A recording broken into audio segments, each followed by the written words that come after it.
అందరికీ నమస్కారం అండి. ఈరోజు వీడియోలో పన్నీర్ కర్రీ ఎలా చేయాలో చూద్దాం. ఇది చాలా టేస్టీగా ఉంటుంది. సింపుల్గా కూడా చేసుకోవచ్చు.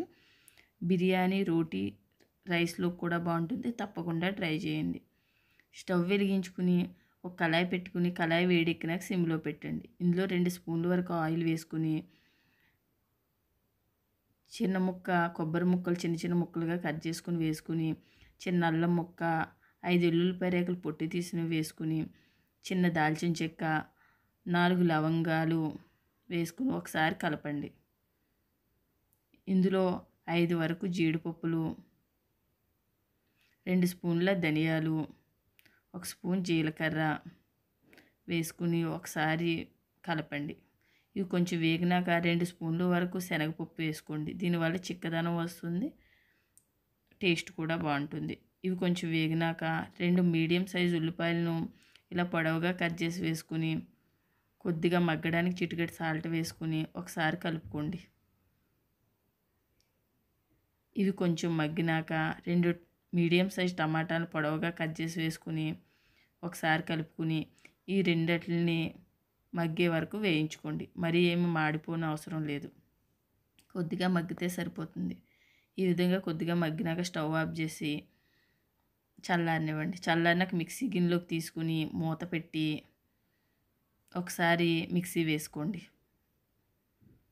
ఇలా వేసినాక ఇందులో చిన్న గ్లాస్తో వాటర్ వేసుకుని మూత పెట్టి ఫైన్ పేస్ట్ అయ్యే వరకు మిక్సీ వేసుకోండి. ఈ విధంగా రెడీ అవుతుంది. స్టవ్ వెలిగించుకుని అదే కళాయి పెట్టుకుని కళాయి వేడెక్కినాక మీడియం మంటలో పెట్టుకోండి. ఇందులో 4 స్పూన్ల వరకు ఆయిల్ వేసుకోండి. కొద్దిగా ఎక్కువ ఆయిల్ వేసుకుంటే టేస్ట్ బాగుంటుంది. ముందుగా రెడీ చేసుకున్న పేస్టు ఇందులో వేసుకుని కూరకి సరిపడా సాల్టు, 1/2 స్పూన్ పసుపు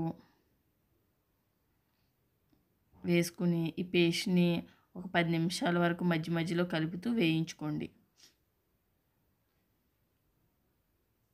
ఇలా కొంతసేపు వేయించిన తర్వాత ఇలా ఆయిల్ పైకి వస్తుంది వేగినట్లే. ఇందులో 2 స్పూన్ల కారం,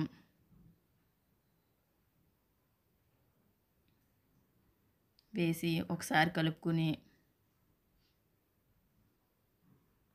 వాటర్ గ్లాస్తో 1 గ్లాసున్నర వరకు వాటర్ పడతాయి వేసుకున్నాక బాగా కలుపుకోండి.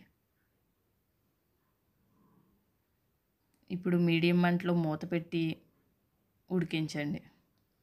200 గ్రాముల వరకు పన్నీర్ తీసుకుని మీడియం సైజు ముక్కలుగా కట్ చేసుకోండి. ఈ విధంగా పన్నీర్ని మధ్య మధ్యలో కలుపుతూ ఆయిల్ పైకి తేలే వరకు వాటర్ ఇంకిపోయే వరకు ఉడికించుకోండి. ఇలా లాస్ట్లో పన్నీర్ని వేసుకుని ఒకసారి కలుపుకుని ఒక 5 నిమిషాలు మూత పెట్టి మగ్గించుకుంటే సరిపోతుంది. ముందే వేసుకుంటే పన్నీరు వాటర్లా స్పాంజిలా అయిపోతాయి. కూర అంతా అయినాక లాస్ట్లో ఒకసారి కలిపి తిప్పుకుంటే సరిపోతుంది. ఇలా రెడీ అవుతుంది ఒక 10 నిమిషాలకి. ఇప్పుడు కొత్తిమీర వేసుకుని ఒకసారి కలుపుకోండి. అంతేనండి, పన్నీర్ కర్రీ రెడీ అయ్యింది. ఇది చాలా టేస్టీగా ఉంటుంది. తప్పకుండా ట్రై చేయండి. ఈ వీడియో మీకు నచ్చినట్లయితే లైక్, షేర్, సబ్స్క్రైబ్ చేసుకోండి. సబ్స్క్రైబ్ తప్పకుండా చేయండి. Thank you for watching.